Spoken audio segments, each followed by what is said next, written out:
mingi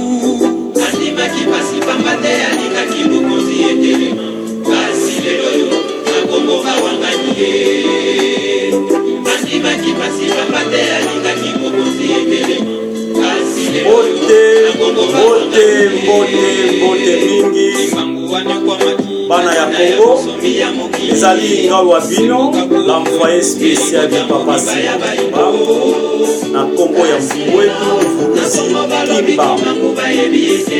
Lelo tozali le 5 janvier 2020 na mboka ya Finlande Helsinki mbula ya sika oyo mbula mapamboli oyo mbula ya victoire oyo ezali mbula moko ya bokokisi ya liloba ya Papa Simon Kimbangu oyo atikelaki biso na 1921 na banda nzanda na retour ozongi ya esprit na ye na kati ya mabele ya Congo mpe retour ya esprit na ye oyo alobaki etolata roi divin.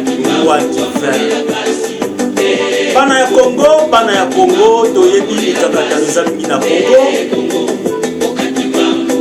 bato molimo bapaster baprofete bamvoye ya nzambe mingi banyataki mabele ya nkamba bakendaki kokutana papa kiangani me ti mokolo lelo oyo confirmation ya roi divin na lelo oyo eza koyebana te eza komonana te mboka na biso eza kaka mikakatano nzambe azwa lokumu tikete lelo oyo verite totia verite na mesa ya nyonso oyo molimo oyo efandi kati na ye po tobanda lisolo tokumisa nkolo tokumisa nzambo akilaki mokili oyo na kombo ya nzambe tata nkolo yesu mpe tata molimo kosa.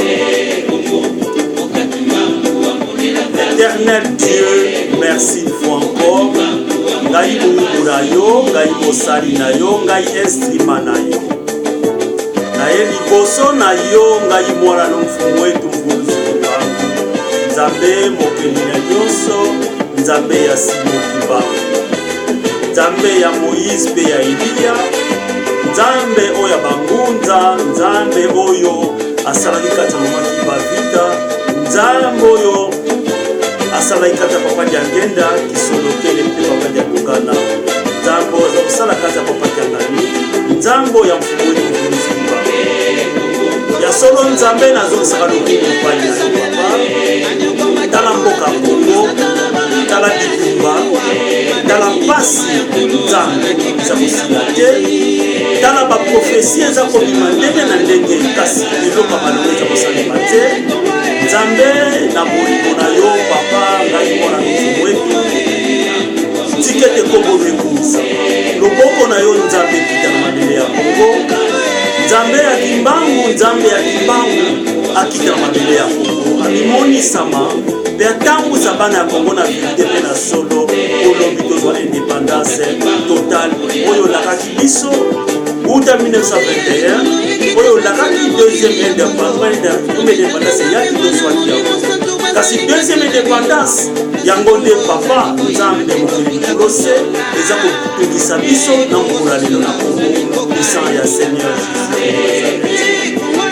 Nzambe ya Kimbangu, Nzambe ya Kongo, Nzambe ya Kongo na kumisaka Nzambe molimo mosantu. Nzambe ya Kongo tike tosala osala wimonisama na Kongo ya tata Nkolo Yesu tata molimo mosantu na kubukusa ya Seigneur Jésus de Nazareth. Zwa lokumu na tango Nzambe ya Kongo. Papa nazongisi lokumu epai na yo. Yo nde tambusanga bungu na yo, pesanga maloba na yo, pesanga grandeur na yo. Nzambe molimo na yo elata ngai, pouvoir na yo efanda kati ya bomoi na ngai. Papa tikete maloba na yo ekokisa makati ya mokili po tozalaki Nzambe. Papa na bolingo na yo Nzambe molimo mosantu. Papa na pesi na maboko na yo. Confondre Seigneur, confondre ba oyo nyonso bazokubisa Kongo. Ba oyo nyonso ba liboso na ngai ba bimonisi ya solo basali bangomba kasi Nzambe okisa liloba na yo oyo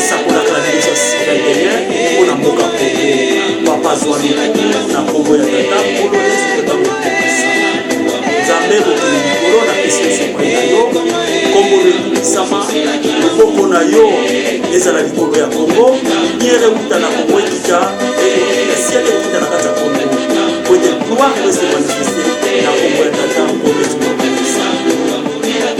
merci bana ya Congo, merci bana ya Congo. Ezalaki ngai wa bino Fumwetu Mvuluzi Kimbangu, l'envoyé spécial du papa Simon Kimbangu. 2021 ezali mbula mapamboli, ezali mbula moko ezali yesengo, ezali mbula moko oyo peuple congolais akomi éveillé. Peuple congolais conscience à kibomote badiko zonga pe zongi ba comprendre que Congo est to libéré ango totalement na kombo ya tata nkolo Molimo Mosantu. Ba kosibiso mingi bana ya Congo ndenge kana yebisaka bino ngai mwana bino Mfumwetu Mvuluzi Kimbangu, l'envoyé spécial de papa Simon Kimbangu pour na mabele ya Congo pe nazali représentant ya Kimbangu na kati ya mabele ya Congo pour na deuxième indépendance ya mboka ya Congo. Nalobaka tangu nyonso bokeba mutu akosa bino te, mutu ayela bino te ke ngai mutu batindi po lobi Congo ezwa indépendance totale. Ngai nayelaka bino toujours vérité ya molimo, nayaka na toujours vérité. Total na mukanda ya Bible, Seigneur Jésus de Nazareth ayaki na vérité na Israël. Bandimela kayete, bafinga kaye, balobaka makambo ebele sur ye, babenga kaya zaboye, mais souka complicement na ngomba ya Golgotha nde bayekoyeba ki ya solo azaki mwana ya Nzambe ya solo. Lokola pengai Fumwetu Mvuluzi Kimbangu, papa Kimbangu atelemisi ngai, papa Diangenda atelemisi ngai, papa Dialunga na Kisolo kele batelemisi ngai liboso bana Kongo nyonso. Me mokili eza mokili eza na tembe mingi bandimi ngai te, mais na volonté ya Molimo Mosantu na kotambola malembe tina kokoma. Problème toza nango munene na kati ya Congo ya roi divin. Oui, mutu nyonso bakobenga yo, mutu nyonso okozwa elembo ya Simon Kimbangu, mutu nyonso okozwa elembo ya Christ kati ya bomoi na yo ya solo, omibengi pe roi divin, omibengi pe envoyé, mais elembo nini bakoyebela yo ozali na mission spéciale pour la mabele ya Congo. Po bana ya Congo fona bango itala yo elanda yo matoi na bango yo kama loba na yo. Yango question likamunga na ye nango angoyo bato mingi bakokomela ngai na internet bakotuna ngai Mfumwetu yo lobi yo zali envoyé spécial ya papa Simon Kimbangu. Yo lobi ozali le grand roi divin. Prouve biso, pesa biso bilembo. Otoko yeba ozali vraiment ya solo envoyé spécial ya papa Simon Kimbangu na kati ya Nkamba. Bawa divino so bayaka totali basali ba mangomba Molimo Mosantu. Toke pa papa Nkusu. Toke pa mwana Ntemi. Toke pa papa Toli. Toke baza ebele. O baza ko bima na Molimo Mosantu. Ba musu basali mangomba te. Est-ce que mission nini Kimbangu apesa kiyo? Ba musu basui grâce ya komaka mikanda ba vérité Molimo Mosantu ya bokoko na biso bazo tia pour ko lamusa conscience à peuple. Mais ngai na yaka tangu nyonso na lobike ndenge da sakolaka deva bana Congo. Roi divin tanga koya yende bazana azana mission spéciale na kati ya Congo. Pe ye mutakotalisa Kimbangu aponaki nani akamba Congo? Kimbangu aponaki nani oyo akotambusa Congo ya lobi? Oyo akocha pe akocha kimia akodresser bana akopreparer ba vrai nationaliste ya lobi? Nani wana? Mais muta ya kobimisa mutu wana il faut épreuve uta na kati ya molimo. Soki totaka Bible, soki Simeon ayebaki nkolo Yesu par sa révélation. Ce qui prophétesse Anne, ayebaki, kolo Yesu, à partir de révélation. Ce qui moi c'est Pilate, à l'otaka, makambo kolo Yesu, ayebisi mbali na ikokota makambo te. Na ndoto na loti po na mutoyo, na mitungisa mingi. Po amonaki, alotaki, a comprendre waza mwana ya Nzambe. Mwana batindi nde yeyo tozo zela. Nyonso na kata révélation. Mais ngai mfumu etu lelo na yeli bino kolakisa bino bilembo pona koyeba ke muto bazozela na nkamba oyo azali roi divin oyo azali na mission kimbango apesi ya makasi esengeli akokisa 7 bilembo moko eza na kati église kimbangiste. Yozolanda ngai ngunza, yozolanda ngai prophète, yozolanda ngai envoyé ya Simon Kimbangu, bilembo na kotanga. Est-ce que ekokisami na nzoto na yo na molimo? Soki ekokisami na nzoto na molimo, ah, gloire à Dieu. Gloire à Dieu. Soki oye sili, pesa biso bilembo oyo, ya mukonzi oyo, akocha pe, akocha kimé na Congo. 2020, eza année moko tucha vérité na mesa, to lakisa peuple nzela malonga, oyo bisonso toza kozela. Na eko banda prophétie na ngai liboso ya elembo ya liboso ya église ya Kintwadi ya Kimbangu oyo église kimbangiste. Prophétie ya liboso ezali uniforme ya église kimbangiste. Balataka couleur nini? Vert blanc. Excusez la zone na momu kesima. Ngai mfumu etu na semble à l'église de réveil na LCQ Finlande na Maranatha Salem. Nesika molimo ekiteli ngai na kati église de réveil. Nesika na kati église de réveil. Na komi komona makambo ya nkamba ya Kintwadi ya Simon Kimbangu. Epesinga mutu mobulu vertige. Ah, ngana sa église de réveil. Esika bazo dorer Seigneur Jésus-Christ de Nazareth. Esika bazo glorifier Seigneur Jésus-Christ de Nazareth. Esika balobi na kombo ya nkolo Yesu mutaza ko bika ebembezo lamuka mutaza ko sekwa. Mais comment bakene ko zongi sanga suko na ba révélation ya Kimbangu? Est-ce que peut-être na eza normal?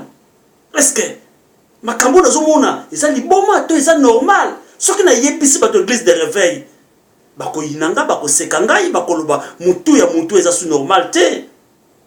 Ah, vérité azali nani?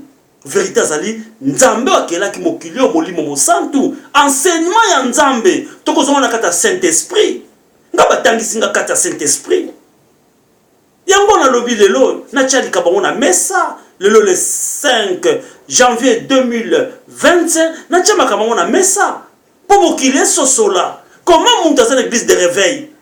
Akena kozoba ndoto papa Simon Kimbangu. E bandi boni. Secret ni neza na sima ya mfumu etu.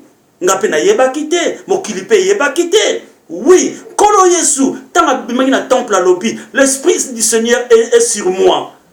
Batu ba telemela kiye, yonde merci, yonde mutu tuza kozela, yo oto yebi mama na yo, tebi papa na yo, Marie, to yebi papa no Joseph. Lokola ngape batu ba yebi papa na ngai.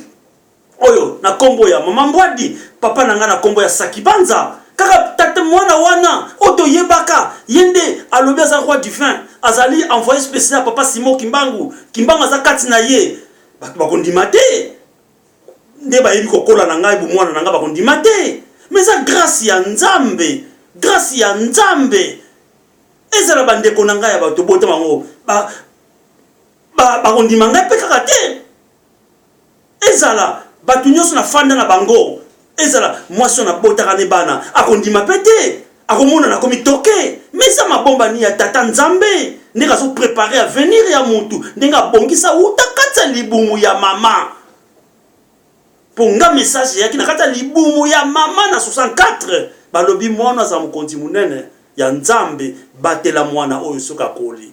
Lelo est accompli. Tozonga na étape na biso bana ya Congo 2020. nga mfumu wetu na mibimisi nga mfumu wetu na pesi elembo ya liboso na yebisi bino ke uniforme ya kimbangiste na nzoto na ngai bazolakisanga na centre d'accueil papa Kiangani aza kobima na ye liboso papa Kiangani bando kebisa ye makambo nyonso na moni ya nzambe ya kimbangu na kati ya Finlande ayebisi ngai na ye na fukami asopeli ngamba ya nkamba na mutu atie loboko na mutu asali bondeli alobi ba mama na batata na bana fumu wetu bazo zelo na nkamba bamona yo apesi ngai drapeau wana te mona bimi libanda alobi kende kotyango likolo ya ndako mokili memo nango drapeau nini yo na moona tombolaki drapeau ya bali chérubin ezali vert blanc ezana bilembo na kati ya lion ya aigle ya veu apesinga na ketyango likolo ya ndako premier elembo deuxième elembo ezali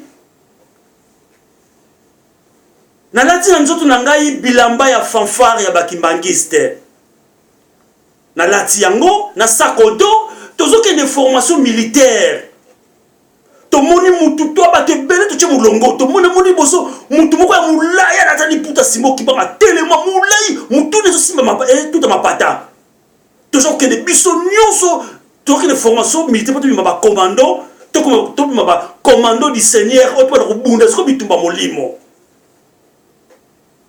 ya misatu naza kozwa ndoto na lata bilamba ya ba surveillant kimbangiste na beret ya vert blanc na nina vert awa ndenge balataka na kati ya nkamba naza kotelema na kati ya église kimbangiste toza na papa Kiangani tokotambola esika moko tolata ba beret ndenge mo bilamba ndenge moko sikoyo toza tokota na temple ya nkamba tokenda quatrième elembo namoni bato balati blanc babenga banselo na kimbangiste bazo tiemulongo bazo kende papa Kimbangu azaki na katikati ngai na ye likolo lokola angelu likolo na ye ne kokita liboso ya bato nyonso na telemi na liboso to bando kokende mulongo na moni papa na ngai César ngina mawa alobi mfumu wetu oye merci to sepeli mingi lokolo ye na kata lingomba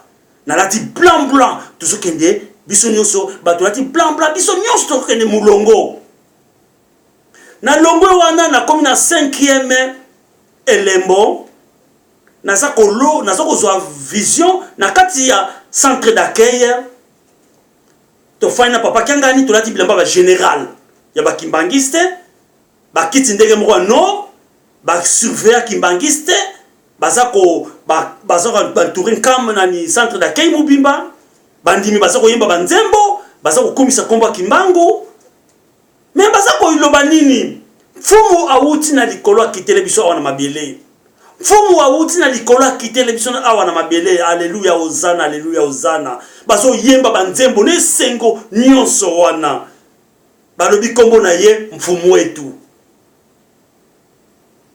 elembo oyo na lobi ya 5e yango wana centre d'accueil tonda ki na bandima ki manque sur vert blanc na ba surveillant en tout cas ça qui plein to comme la 6e elembo na fanda ki na moni papa Diangenda benga biyaka tango na keyi apesinga photo mais na comprendre te papa Diangenda zo pesanga photo na nga ya bomwana ya âge à 5 ans mais na kati ya photo wana tofanda na mama na ngai boyebi na tango akala ba style ezalaki basi bando mingi apasoli nzela awa azwi suki alalisa boye namoni mama na nga afandi na kiti nga na fandi pembe na ye mais ngai na lati bilamba ba scout ya kimbangiste sikonga na tuni papa Diangenda papa mais nanga nini ngai na lati bilamba oyo papa Diangenda yipisinga bi mais wana ezali yote ezali ngai papa Diangenda mais o ezali longi na ngai te ngai yeyo tala saka mwana muke abite ezali ngai abandi ko seka ngai abi obite ngana to za muntu moko toza mutu moko na kamwe na fukami papa Diangenda tchenga loboko na mutu asalili bondeli. Septième elembo ezali na kati ya nkamba. Na likolo ya nkamba étoile. Mais si tanga yaka na Israël bayebaka na étoile. Balobi ba mage bakende ko dorer bakenda ko pesa ye ba biloko esika Jésus azalaki bamanda ko landa étoile na ye. Lokola ngai pe étoile etelemaki likolo ya nkamba ngana papa Kimbangu na maputa na ciel l'espace totem tolati maputa ndenge moko na seba ndime Kimbangu baza koloba mfumu abotami mfumu asika botami mfumu ayeli susu mfumu asika botami bande konangai cette signe on a pesibino ya mfumu wetu mvuluzi Kimbangu bino nde boko pesa ngai yano. Mais ngai na yebisi bino oyo bilembo sikoyo na laksi bino bilembo ya roi divin oyo na nkamba bazozela azana bilembo nyonso ya Kimbangu ya église Kimbangisi na nzoto na ye. Mais kasi tisiko na koma Kimbangisi te azali na groupe de réveil esika asambelaka esika Kimbanga ko bomba ye na kati ya diaspora na Europe na Scandinavie na mboka Finlande Helsinki. Toye koma les choses na yo pesa sous 5 signes oyo tokoyeba roi divin. Na kati ya nkamba na kena na numéro 1 lisusu na kati ya mai ya nkamba tokosokola nzoto na papa Kiangani elongo na kati ya mai ya nkamba biso mibale. Bandimi libanda baza koyemba banzembo bakokomisa kombo ya Kimbangu mfumu abotami mfumu abotami. Deuxième signe lisusu na kati ya mozole ya papa Simon Kimbangu ngai na papa Kiangani na kati toko sambela na kati avant na ntokota batu nyonso oyo baza koloba ngai Kimbangu ngai naza Kimbangu naza mvoye Kimbangu ngai Kimbangu atindi ngai likambo ezalaki foto kota na kati ya mozole Kimbangu alakisa biso soki ezali yo malamu soki ezali yo te malamu oyo akobuka lukuta oyo koyela na kati ya mozole Simon Kimbangu etaliye. Batu nyonso bakotaki te bakimaki mutu moko te na bangunza oyo balobaki ngai nde nazali envoyé ya Kimbangu bamonanaki lisusu te tokoti na papa Kiangani biso mibali na kati ya mozole ya Simon Kimbangu. Tango tobimi tokoti papa Mbenza papa Zako na libanda balobi batu nyonso bakena bango papa Kiangani alobi muntu to banda kozela yeyo. Troisième signe lisusu na temple ya Kintoadi na kati ya Kimbangisi na kati ya nkamba na papa Kimbangu Kiangani tofandi na kati ya temple liboso bandimi nyonso tolati bilamba ya maputa ndenge moko ya maputa ya Simon Kimbangu ndenge moko ya pembe. Papa Kiangani aza koyebisa bandimi ya Kimbangu bomoni mfumu wetu azali envoyé spécial ya papa Kimbangu. Papa Kimbangu tatindeli biso ye awa na kati ya Lingomba. Soki bomoni ngai Kiangani bomoni mfumu wetu. Soki bomoni mfumu wetu bomoni ngai Kiangani. Ngana ye tozali mutu moko botosa ye.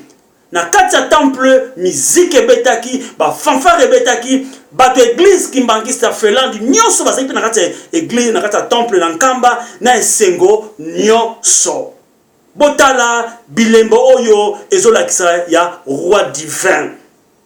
Tokomi na 4e na centre ya Kasavubu tozalaki ngai papa Kimbangu papa Diangenda papa Kisolokele papa Dialungana na papa Kiangani elongo. Ngai na Kimbangu tolataki maputa ndenge moko ya maputa mbala moko papa Kimbangu abandi koloba devant peuple congolais bakimbangisi nyonso. Boluka lisusu roi divin te na kata mokili. Roi divin boluki bomoni bolembi yeyo. Nazo présenter bino kombo na mfumu wetu mvuluzi Kimbangu. Oyo babenga kaye na libota na ye kombo ya mfumu wetu Sakibanza Ndongala. Yeyo roi divin si amonani bilaka na ngai kokisami. Boluka lisusu te. Et puis mokonzi oyo yaponaki po lobby acha kimia obino nyonso frona ye etala ye Honoré Ngwanda yeyo pembeni na ye. Papa Norengwana pe azalaki sika wana na bato apareko papa ngwana alataki verbe blanc bakimbangiste bato nyonso apareko balataki ba verbe blanc bakimbangiste ezalaki esengo na kati ya centre d'accueil. Tolongo wana qui prouve que Fumwetu azali roi divin oyo papa Kimbangu alakaki. Maman qui pa vite alobaka nini? Maman qui pa vite alobaka eloko moko boye. Balobi alobaki soki bobomi ngai. Mwana oyo azana simananga kombone Kimbangu. Mwana wana akende kobota makuna na bangu. Akende kobota manangambo na nord. Batumbaki maman qui pa vita. Balobi pigeon ya pembe bimaki na mukonga maman qui pa vita et kei direction ya côté nkamba ezali. Ya solo mais mukolo papa nyangenda zo pesa nga baptême na mai ciel efongomaki pigeon e kutema na lipeka na nga ya pembe. Kolo Yesu na Bible pigeon etelemaki pembe na likolo na lipeka na ye. Azwaki baptême ya mai ndenge papa nyangenda pesa ngai. Étoile etelemaki epa ya nkolo Yesu sika zalaki na se ngai pe étoile etelemaki na likolo na nkamba likolo na ngai. Prophétie ya Bible ya nkolo Yesu Masiya oyo Jean-Baptiste alobaki na Jean 1:32 à 35 na Matthieu 3:16 à 17 nyonso wana ekokisami kati ya bomoi na ngai na nzoto ya mfumu wetu Mvuluzi Kimbangu. Na ngomba wana tangu direction pigeon kene okweya. Ngomba moko eza na ba Congo. Na kena ko sambela likolo ngomba moko boye. So nazo sambela ciel efonga maka likolo ngomba wana. Tonere uta likolo ekitaka na nzoto na likolo ngomba wana. Lumière na lata bilamba ya Simo Kimbangu ya Maputa likolo ngomba wana. Mais ezali secret moko oyo ngai nazwi papa Kimbangu tango bomo ina ba ko sambela na ngomba nini na ba Congo bandeko na ngai na lakisi bino bilembo oyo ya roi divin ndenge papa Kimbangu asakolaka na 1921 ngonga ebeti po ba roi divin babimi ebele bazo ya ndenge na Congo siko biloko nga na epesi bino bandana ba teni uniforme nyonso église kimbangiste bilembo ya mozole ya maya nkamba ya temple ya centre d'accueil ya ngomba oyo Kimbanga banda ko sambela na koyebisa ngunza nyonso chef coutumier nyonso prophète nyonso batu nyonso ya molimo mosantu batu nyonso kimpeve bolanda nanu ba prophétie na pesi bino pe bokota mabondeli bosenga epa ya Nzambe to epa Kimbangu to eta nkolo Yesu oyo azwaka révélation ya solo kati ya mokili. Mfumu wetu Sakibanza Ndongala azali nani bakopesa bino réponse na molimo. Mfumu wetu oyo azali na mboka Finlande bombani kuna na Helsinki na Scandinavie azali nani? Est-ce que ezali ye oyo Kimbangu asakolaka? Ye oyo Kimbangu alobaka? Ezali ye bakopesa bino eyano na kati ya molimo. Ngana mibimisi na tena mesa kolo Yesu pa mibimisaka na kati ya temple. L'esprit du Seigneur est sur moi. Makomi oyo ekokisami lelo kati na ngai. Ngape na mibimisi molimo ya Kimbangu ekofanda kati na ngai. Révélation oyo nyonso na pesi bino ekokisami kati na ngai. C'est-à-dire retour ya esprit ya Kimbangu oyo alobaka sakolaka pona yende mutu akobimisa muntu ya indépendance totale ya Congo yewana mfumu wetu Mvuluzi Kimbangu. Toke sikoyo na likambo ya politique ya bana ya Congo.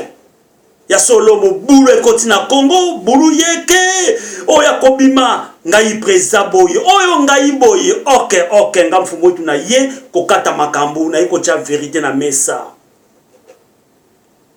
Papa Diangenda, papa Kisolokele, papa Dalungana bapesa ki bokonzi pa ya Kasavubu. Ba ko pesa so ki bokonzi pa Mobutu. Mobutu afandi tan mulayi, Désiré Kabila ye a chassé Mobutu. Mobutu akena pouvoir na ye. Basala ki remise et reprise na mboko na mbote boyete ndenge papa Dalungana pesa ngambote puissance divine zo kutana nzoto na izo kota na kata nzoto na ngai. Ba pesa na ki angote. Mobutu akeli banda na Togo, a solo na leki na Honoré Ngwanda, bunde na mboka wana. Papa Diangenda, kaka moko wana azwi ki bukonza nga pesa ngo epa ya Honoré Ngwanda Nzambo. Papa Kimbangu pe azwi ki bukonza ngo apesa ngo epa ya papa Honoré Ngwanda Nzambo. Papa Dalungana azwi ki bukonza na pesa ngo papa Honoré Ngwanda Nzambo. Banda Désiré Kabila yaki akufi ayaki amemiso ba Vena Tuti abomiye banda na Désiré Kabila tina Hippolyte Kanambe tina Félix Tshilombo bango nyonso bazana kata clan Tuti clan ya ba Vena clan na Kalebasi ya ba Vena bazana kati yango bozomona mobulu eza na Congo. Ataba nyati nkamba ataba ke bakutana papa Kiangani ataba sali nyonso na kata prophétie ya Kimbangu bazali te bakoyaka kotangisa makila na kata Congo na prophétie ya Kimbangu biso toyebi bakosala ba Vena na bana Congo basala ki amitié mais loko mo ko marché te. Hippolyte Kanambe Rwandais, Félix Tshilombo mwana Congo basali bonde ko amitié et loko mo rezo marché te. Balobi bana Congo bako tomboka, bako silika, esprit éternel de tout puissant ko lata bango, bako chasser bango na kata Congo, bako linga ko bimate. Toadisi moko koya. Kombo na ye toadisi wana koya ko sangana bana bilaka, bako benga na bango. Après indépendance sikoyo ekoya deuxième indépendance na kati ya Congo. Tango tozo indépendance moto mwindu akoma mundele akoma mutu mwindu. Nde pe ekokota nde Congo sikoyo ekotelema sikoyo ale Angola ezui par Congo Brazzaville pe ezui par Afrique sikoyo ekozwa par. Mais nani wana dirigeant toadisi ya solo oyo Kimbangu asengi biso. Bangonza nyonso bazwa na Congo, ba prophète nyonso bazwa na Congo, ba envoyé nyonso bazwa na Congo, bazoko wakobimisa dirigeant toadisi oyo papa Kimbangu alobaki te. Fumwe toye ko chasiko likamuna mesa. Bo pesa biso sikoyo bilembo ya dirigeant toadisi. Oyo Kimbangu atindi na kati ya Congo. Polobi Congo za bonsomi. Bana nyonso Congo resance balanda dirigeant wana, ba yoka ye.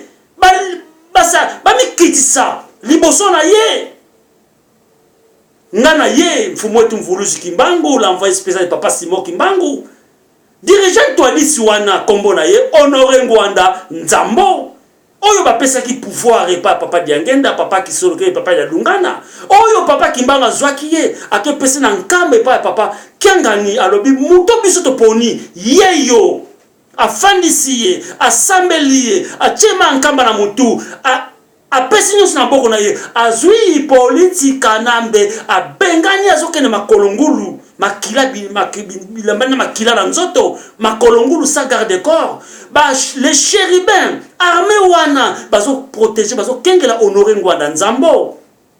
Yango bomoni ngai mfumu wetu na yaka koloba solo likolo ya mesa pona likabu ya Congo.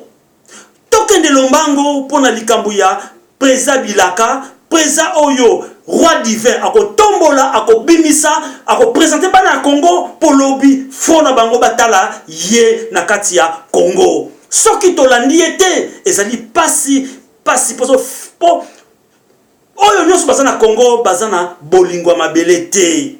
Oui, nazoka mwanantsemi mikolo yo 2020 asa koloba lisusu ke yende président ya Congo. Yende mutu batindi, yende mpungutu lendo apesi kibokonzi pa na ye. Ah. Nyonso wana eza pasi parce ngana mwanantsemi to bunda bitumbe bele na kati ya mbanza Congo pour na pouvoir ya roi divin. Nazo ba révélation minga mwanantsemi pour na likamba roi divin. Mais totika eloko na tangu nango, eloko na tangu nango. Roi divin tanga koya akosala lingomba te. Ako fanda na trône oyo papa ngenda fandaki. Papa ki soloke papa da lungana, papa kanga na fandi. Nde roi divin ki no fanda wana. Mais so za lingomba libanda. Oza makamnosu ya libanda ezali yo roi divin wana te.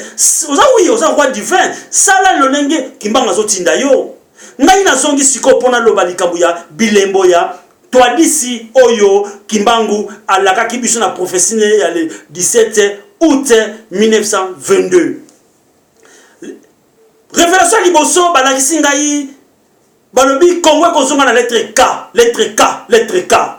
Balakisi nga na ebale ya Congo wana ebala Zaire dobeni ebale ya Congo. Ebale ya Congo. Bato moko ya pembe ezana ba bara vert. Eza ko tambola likolo mai wana na kati ya bato wana tala bato na bana résistance. Mais nazomona na wapi kuna naomona papa Honoré Ngwanda na kati ya bato wana. Elingola kisa dirigeant toi d'ici yewana. Numéro 2. Balakisi na stade de martyr. Papa Honoré Ngwanda zo kota na cortège moko boye ba soda mikusa les chérubins bazo kenge la cortège wana. Tina kata stade de martyr aya telema abandi ko loba na bana Congo abandi ko sakola tanga siko sakola apesinga mfumo du micro ndenga abandi ko pesa témoignage na bana Congo ndenge papa Kimbangu asali pona Honoré Ngwanda Nzambo. Tokela numéro 3 na télé Congo papa Honoré Ngwanda ba jeunesse bazo poser question est-ce que yo ndimaka Kimbangu on ndimaka penza Kimbangu mais lobby oui na ndimaka Kimbangu parce que oya sali kati na ngai na ndimaki te eza na mwana mobali moko bokombone mfumu wetu Kimbangu aza na Europe asakola mingi pona ngai bato bandimaki maloba na yete melele kokisami tika mfumu wetu aya kofanda pembeni na ngai po asunga ngai akamba ngai lolenge Kimbangu aza kotinda ye. Toke na 3 na 4e prophétie na kata palais des nations palais du peuple papa Honoré Ngwanda azokata serment na livre moko ya vert bakoma Kimbangu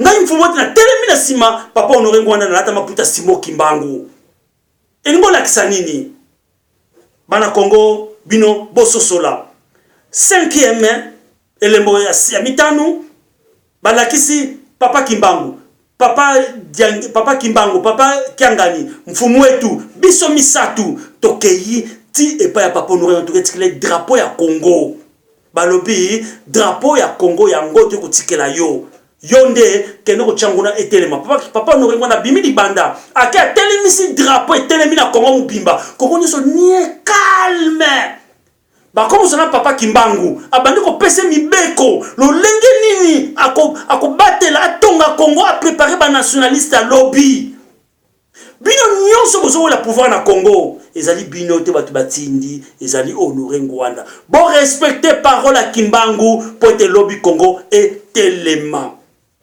6e na kati report Anjili ba recense banabilaka na mfumu wetu le roi le grand roi divin ba kitine report Anjili mfumu wetu alata kimba bilamba ya maputa simo Kimbangu pembe na ye bazaki na princesse Kimbangu ba wuti Europe ba zongi sikoyo Congo papa Honoré Ngwanda na mama Marie José Lingomba na bata pareko ba yeko yamba biso tozo tamba na tapi likolo ya na report Anjili report Anjili tondana ke ba soda resiré ba servir Kimbangiste ba militaire uniforme à vert bleu ba Kimbangiste tonda ki report mubimba ba yeko yamba roi divin oyo Kimbanga lakaki autaki Europe.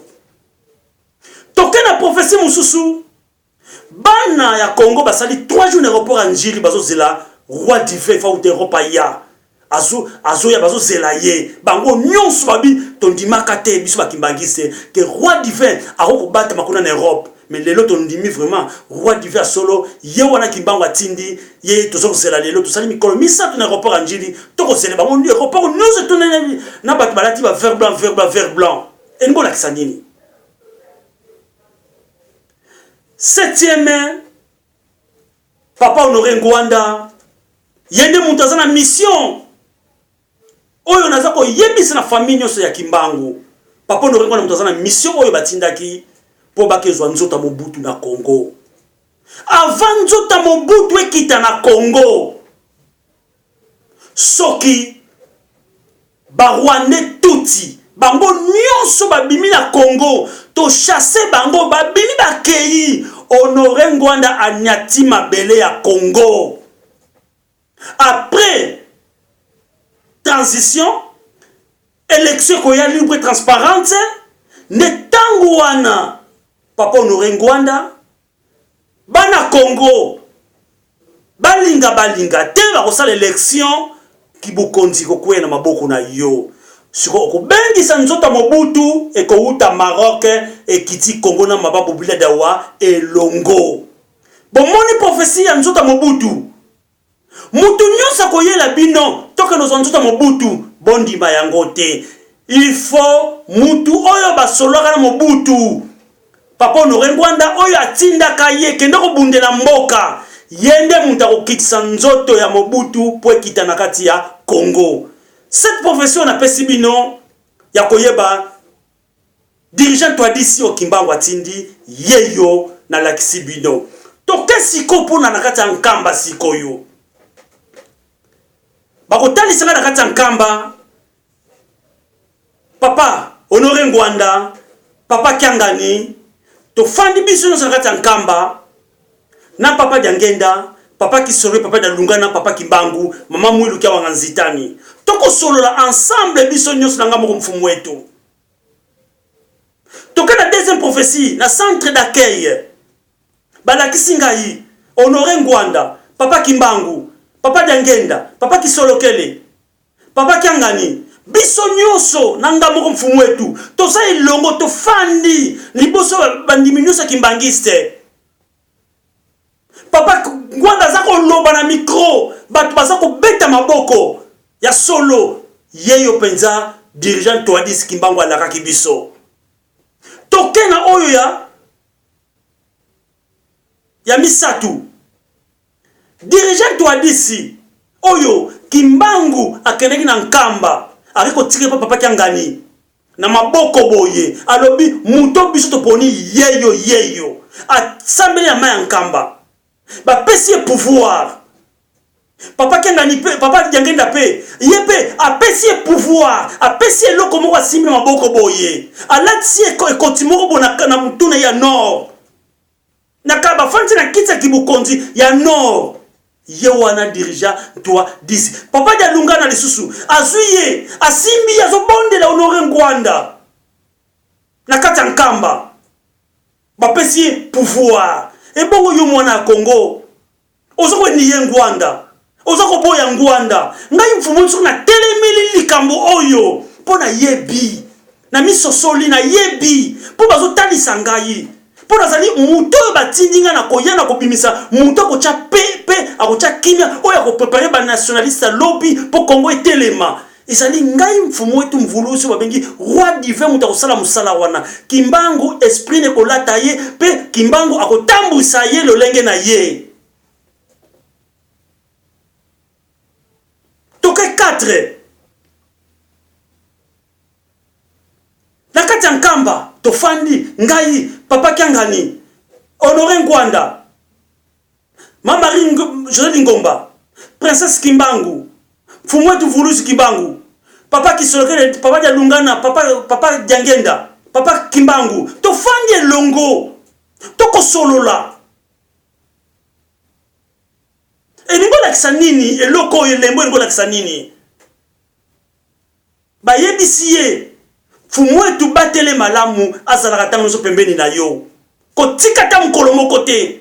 Po biso ba papa tofandi na kata nzoto na ye, toko dirige ye po yo otambola na bosembo. Elingo lakisa nini, botala dirigeant Toadisi, ye wana lakisi bino. Cinquième élément, boza ko luka te président boyaya asangisa bakimbangiste 26 plus 1 3 plus 1 basangana bakoma église moko po eza ko kabona Kongo ezo bonga te Kongo boye mais awa siko batali singa na kati ya nkamba papa Honoré Ngwanda fanda papa Kiangani Longo bafandi na président ya Angola ya sika na président ya Congo Brazzaville pe ya sika sasute président moko koya bafandi na moni na sima papa Kiangani na moni na bandekone oya ya 26 bango nyonso baze sika moko zeli bota izongi bomoko ngai mfumu wetu Kimbangu na ciel na kati ya mapata na telemi na papa Simon Kimbangu toleti mama puta Kimbangu ndenge moko na se bandimi bazoyimba banzembo ya Kimbangu bazokumisa Kimbangu profession ngolo banini atandele église Kimbangisi kozonga bomoko mais na promesse likambu ya Nzambe il faut bakokisa yango ndenge Nzambe aza kopesa biso pona Congo oyo nyonso baza koya tokezwa Kabila Hippolyte Kanambe aya po nani Lingomba ezonga toke pa Fachi yenda sala mission wana non ezali bango te bako réaliser likambu wana ezali bango te bako réaliser likambu wana muto ko réaliser likambu wana ezali retour ya roi divin tango mata aronyata mabele ya Congo nde esika pe Lingomba ekozonga bomoko nde sika Lingomba Kimbangiste ekozonga bomoko na kati ya Congo bana ya Congo mission ya Kimbangu ezali boye na kati ya Congo mingi ta leloyo babuaki professeur Simon Kimbangu bazo kwa ko supporter te professeur Simon Kimbangu basali mangomba oya bimilelo ngai mutu roi divin oya yengai roi divin oya yengai boye bazo kwa ko maîtriser te professeur Kimbangu ezali clair ntwadisa koya roi divin ko bimisa ntwadisi wana ba vena bakoya bakonyoko la peuple toko souffrir toko zanga mayele toko teka na biso toko boma na biso lokoso ya mbongo c'est-à-dire mutu yosa linga zalangaya za kibukonja koma mbongo zala boye toko la boma na biso ti passe kokota makasi nde conscience ya peuple ekozonga bomoko Nzambe molimo na ye ekolata bana ya Congo na dirigeant toadi selongo na bana bilaka elongo bako bengana bavena tuti na Congo mais kasi bavena bako linga ko bima na Congo te ekozala pasi po babima tokobomana tokobunda bitumba nde tokobengana bavena tuti na bakolabolo kola Félix Tshilombo oyo akoma sala ba alliance na Kagame na Museveni na Hippolyte Kanambe na Kamere na baklik batu wana nyonso wana yango bitumba suka totika nango yango yo esika osiko tozo oyeba nani mosali ya Nzambe nani mosali ya Nzambe te nani envoyé solo nani azali envoyé te mwana ya Congo telema Congo ezali ya yo telema Congo ezali ya yo telema mutu musuta ko bundela biso ezali biso moko to bundela mabele ya Congo ya Kimbangu 2020 na yeko yebisa bino 2020 na mibimisi 2020 na mitalisi 2020 toluka mwana ya Congo telema ko bundela Congo to komisiko na tango yo molimo ya Kimbangu molimo ya Éternel de Tout-Puissant ekolata bana Congo bana bilaka tokopenga na bavena tuti kasi twadisi akoya mingi bakolika yete mingi bakofinga ye mingi bakosepana yete kasi muke bakobanda kolanda twadisi wana muke bakoya comprendre lelo 2020 Congo nyonso batemela ki papa Honoré Ngwanda Congo nyonso babulaki papa Honoré Ngwanda. Congo nyonso babanda koyokela papa Honoré Ngwanda te ba comprendre siko ke message papa Ngwanda banda kopesa uta 2006 abanda koloba 2011 2018 le londe bokomo sosola ke papa Ngwanda akina raison lelo ozonga esika bitumba ebandaki na maboko ya Honoré Ngwanda Nzambo potozwa indépendance totale, deuxième indépendance oyo papa Kimbangu alakaki biso. Bana ya Congo, mboka ya Kimbangu, mboka kitoko, mboka oyo ya miele za kokule, mboka oyo bazoka vie na kata mokili, mboka oyo mukinyoso alingi alia mwa eloko ya kata mboka wana. Ngai wabino mfumo wetu Mfulusi Kimbangu na lakisi bino basine ya roi divin oyo Kimbangu alakaki biso, na lakisi bino basine ya dirigeant toi d'ici oyo Kimbangu asakolaki na Lubumbashi na Kasapa yango na chelo na mesa. Soki yo lobike ozali roi divin ya solo pesa biso bilembo nyonso ya nkamba ezala na kata nzoto na yo na ya papa Diangenda, ya papa Kisolokele, ya papa Dialungana, na ya papa Kiangani ezala nzoto na yo na papa Kimbangu. Nde babengi roi divin. Et puis partout na mokili so balotaka ona bilamba papa Simon Kimbangu yo ne babengi roi divin.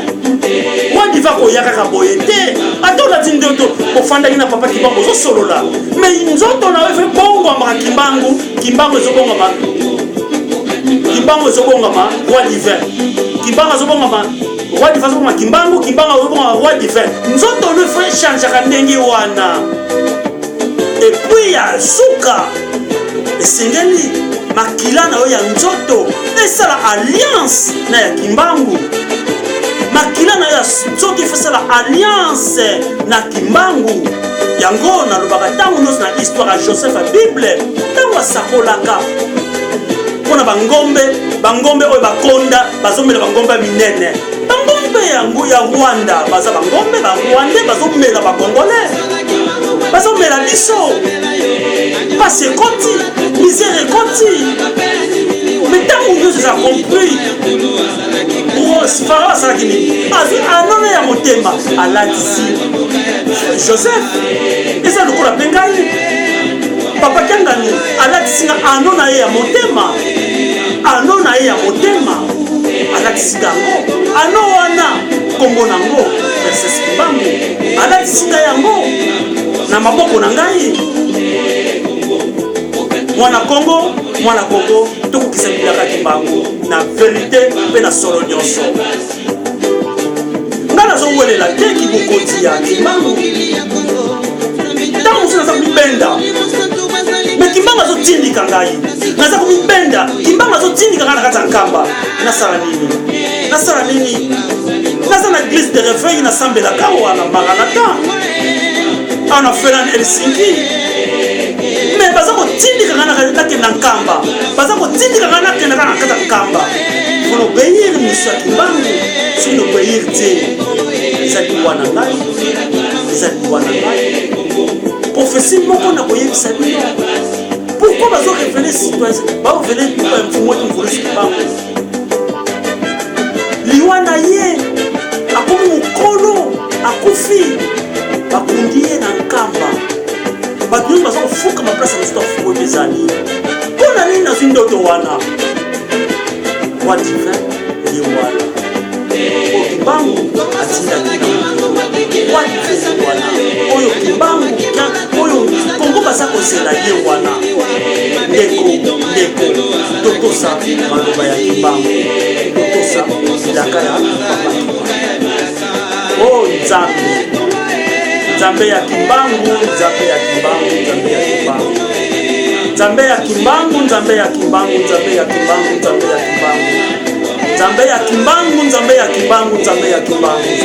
na ntango na presio na kombo puissant ya Seigneur Jésus de Nazareth.